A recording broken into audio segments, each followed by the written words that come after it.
O governador Tarcísio de Freitas sancionou a lei que proíbe o uso de celulares nas escolas aqui do estado de São Paulo. Nosso convidado agora é o secretário de Educação do Pará, Roseli Soares, que foi titular da pasta aqui no estado de São Paulo e ex-ministro da Educação. Tudo bem, secretário? Boa noite, muito obrigado, bom rever o senhor por aqui. Um abraço.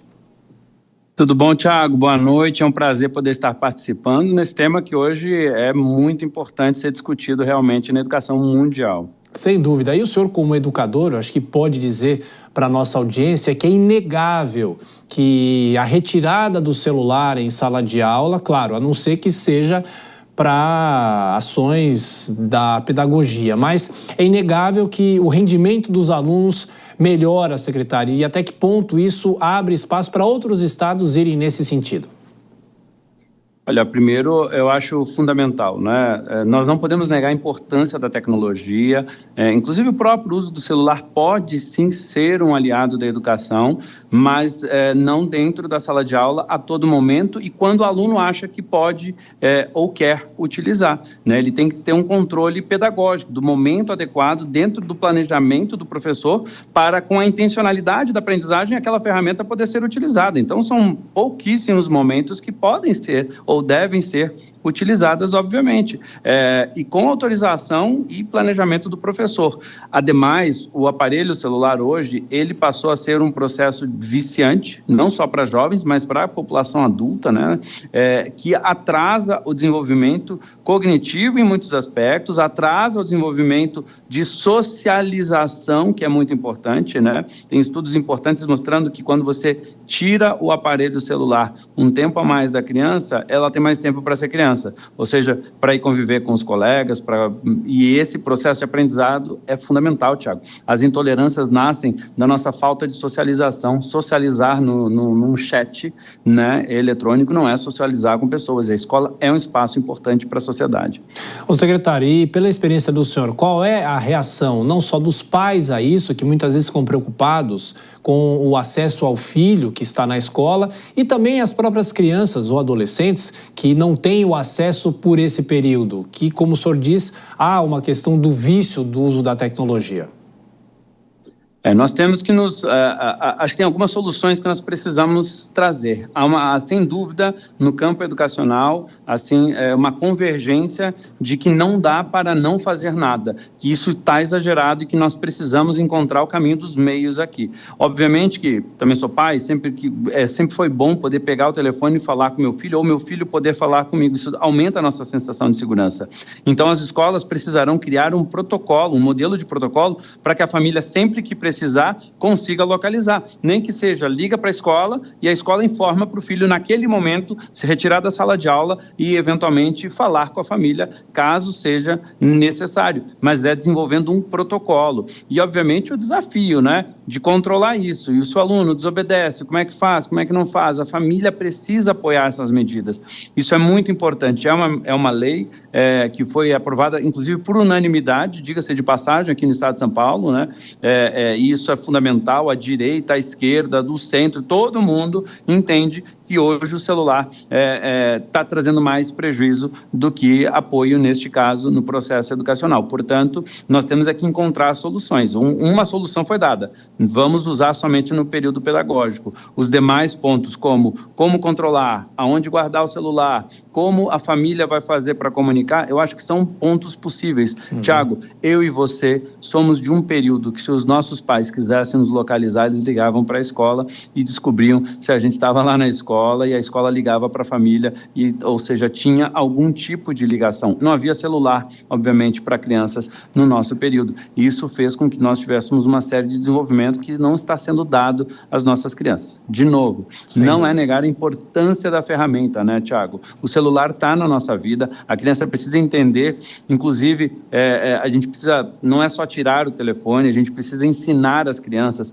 cada vez mais a educação midiática. É muito importante que as crianças aprendam a checar informação, a não estar, né, como se relacionar, que rede social não é o mundo ideal, não é a vida ideal, né? Tem muita gente que vai lá e posta as coisas na rede social como se a vida fosse toda perfeita, e não é assim que funciona. Então, tem muito mais a se ensinar sobre tecnologia, para além da própria tecnologia, e envolve, inclusive, essa educação midiática, que é tão importante, né? Uma coisa é você receber informação de meios de comunicação curados, né, como a Jovem Pan e outros meios de comunicação, e outra coisa é o que você tem na rede social, que você tem absolutamente de tudo ali no meio. Então, tirar o celular é importante, mas nós temos que trazer outros ingredientes ainda como passos importantes. Acho que São Paulo abre um caminho importante nesse debate aqui. Secretário Roseli Soares, ex-ministro da Educação, vou chamar os nossos comentaristas. Dora Kramer faz a próxima pergunta. Dora. Boa noite, secretário.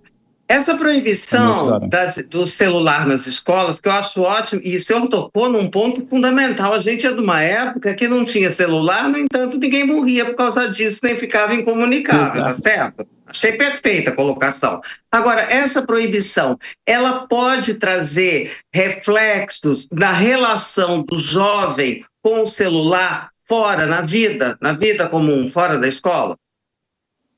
Eu acho que pode trazer um reflexo mais saudável, sabe, Dora? Porque quando você tira qualquer exagero, qualquer coisa na vida, quando a gente exagera demais, na minha opinião, né, sempre o caminho do meio é importante nessas coisas, né? Não é dizer que não pode usar, mas o momento de concentração, o momento para determinadas tarefas, se é sem o celular, precisa ser feito sem o celular. Hoje nós temos os jovens que estão indo para o trabalho, a gente usa muito, eu uso mesmo o celular o tempo todo no trabalho, né? E às vezes eu faço reuniões, Dora, com a minha equipe, proibindo o uso de celular, para que eu tenha certeza que está todo mundo focado, pensando, tentando encontrar a solução para aquele desafio. Veja, se eu sinto necessidade no mundo corporativo, que mensagem que a gente está mandando para a criança que está num processo de desenvolvimento, porque uma mensagem, se você tiver uma reunião agora e clicar ali, chegar uma mensagem ali, você já fica querendo ler o que é aquela mensagem. Então, na educação, você perde muito rapidamente a atenção do que o professor está explicando e em segundos a criança se desconecta. E quando a criança desconecta, dependendo do tipo de informação que chega ali, e pode ser qualquer coisa que chega, né? WhatsApp pode ser uma namorada, pode ser alguma coisa de família, de amigos e tudo mais. Quando uma pessoa lê essa mensagem, ela desconecta daquilo que está sendo ensinado, trabalhado naquela sala de aula, e para ele retornar, para ele reconectar, pode-se levar mais de 30, 40 minutos, aí o tempo da aula acabou, naquele tempo de aula daquele componente curricular, ou seja, o prejuízo é muito grande. Nós traremos muito mais benefícios ao trazer o equilíbrio, dizendo, esse ambiente é aqui necessário que você avance sem o celular. Quando necessário, o professor, isso é muito importante, poderá sim dizer, podem utilizar nesse momento para uma pesquisa, para alguma atividade complementar. Última questão rapidamente, Cristiano Vilela. Secretário, boa noite. Secretário, o senhor colocou bem que existe um posicionamento, no caso de São Paulo, por exemplo, de esquerda e direita, todos favoráveis a esse tipo de restrição. De uma forma geral, os posicionamentos contrários, o senhor tem percebido posicionamentos contrários por movimentos de estudantes, por movimentos de pais, alguém que tenha se colocado contrário, algo que para nós, pelo menos, nos parece evidente, parece óbvio, sendo transformado em lei.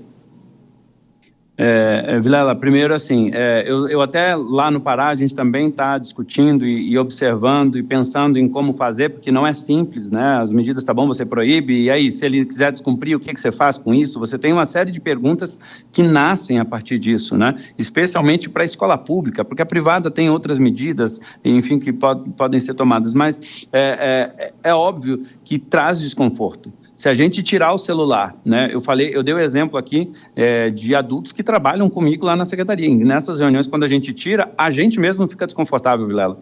Eu mesmo fico sem meu celular na reunião, eu já fico ali, putz, será que chegou alguma coisa? Será que não chegou? Por quê? Porque o nosso cérebro está tão acostumado a ter isso como um suporte ou como um desvio de atenção. Eu não estou interessado nesse assunto que está falando aqui na escola, ou no trabalho, ou numa conversa social, eu desconecto. Então, você tem um processo aqui que, obviamente, é muito prejudicial e o usuário sente. Então, eu tive uma conversa com estudantes, Vilela, lá no estado do Pará, e gosto de perguntar sobre isso. Eu disse, tá bom, como é que é tirar o celular? Óbvio que tem um desconforto, mas eles também, quando você dialoga, ele disse, tá bom, mas como é que funciona isso? Aí uma aluna até me respondeu, disse, secretário, eu entendo que tem que tirar mesmo, porque às vezes é um colega meu que utiliza e me prejudica, porque é uma coisa que ele acaba atrapalhando é a turma inteira, não é nem só o aprendizado dele. Isso é importante, né? Porque às vezes você recebe alguma coisa, solta um comentário sobre isso, todo mundo quer olhar o celular, aí todo mundo para o que está fazendo, você destrói uma sequência de aprendizado que pode estar sendo feita. Então, eles compreendem. O que a gente precisa é dialogar claramente, que aquilo é importante para o futuro deles. E eu acho que tem uma questão de sociedade, né? Acho que a escola pode ser um bom caminho para a gente fazer um detox, para a gente voltar um pouquinho mais, assim, como sociedade. Nós, de forma geral, precisamos entender aonde estão esses exageros para a gente poder fazer uma reconstrução. O sono tem piorado, a qualidade de saúde, tudo isso tem sido um ponto negativo e, obviamente, acho que começar pela educação, a revisão disso é fundamental. Secretário de Educação do Pará, Roseli Soares, ex-ministro da Educação, muito obrigado mais uma vez pela gentileza. Volte mais vezes aqui na Jovem Pan sempre. Um abraço. Estou sempre à disposição, Thiago, Dora, Vilela, muito obrigado. Um grande abraço a todos que nos assistem e nos ouvem aqui na Jovem Pan. Muito obrigado.